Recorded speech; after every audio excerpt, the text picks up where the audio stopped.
તાપી જિલ્લાના વ્યારા તાલુકાના બોરખડી અને વાલોડ તાલુકાના બાજીપુરા ગામની સીમમાં આવેલ કંપનીઓ સાથે ગ્રામજનોનો રોષ સતત વધી રહ્યો છે। થોડા સમય પહેલા જ ગંગા ઉર્જા નામની કંપની વિવાદમાં સપડાઈ હતી, ત્યારે હવે બાજીપુરા ગામના હદ વિસ્તારમાં આવેલ વધુ એક કંપની વ્યારા ટાઇલ્સ પણ વિવાદનું કેન્દ્ર બની છે, જેના કારણે આજરોજ બોરખડી ગામના સ્થાનિકો દ્વારા ભારે હોબાળો મચાવવામાં આવ્યો હતો। આ મામલો વધુ વણસતા પોલીસ તેમજ તાલુકા કક્ષાના ઉચ્ચ અધિકારીઓ તાત્કાલિક સ્થળ પર દોડી આવ્યા હતા। ગંગા ઉર્જા કંપનીના વિવાદ બાદ હવે તેની બાજુમાં જ આવેલ વ્યારા ટાઇલ્સ નામની કંપનીમાં જવાના રસ્તાને બોરખડી ગામના લોકોએ આજે બંધ કરી દીધો હતો। રસ્તો બંધ થતા મામલો ગરમાયો હતો। ત્યારબાદ બોરખડી ગામના ગ્રામજનો, બાજીપુરા ગામના સરપંચ, તલાટી, બોરખડી ગામના સરપંચ અને તલાટી સહિત ગામના અન્ય આગેવાનો સ્થળ પર એકત્ર થયા હતા। ગ્રામજનોના પ્રશ્નોનું નિરાકરણ લાવવા માટે તાલુકા કક્ષાએથી આવેલા મામલતદાર તેમજ પ્રાંત અધિકારીની હાજરીમાં ગ્રામજનોએ સખત રજૂઆત કરી હતી। અધિકારીઓ અને પંચાયતના આગેવાનોની હાજરીમાં લાંબી વાટાઘાટો ચાલી હતી।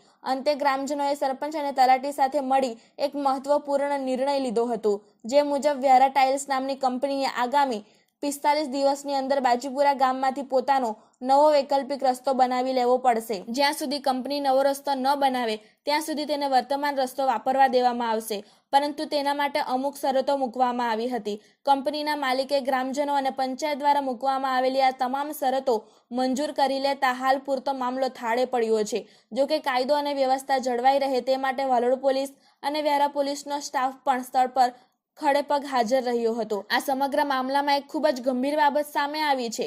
બાજીપુરા ગ્રામ પંચાયત વિસ્તારની હદમાં અનેક કંપનીઓ કાર્યરત છે, પરંતુ આ કંપનીઓ બાજીપુરાની હદમાં આવેલી છે તેની જાણ આજ દિન સુધી ગામના મોટાભાગના લોકોને તો છે જ નથી।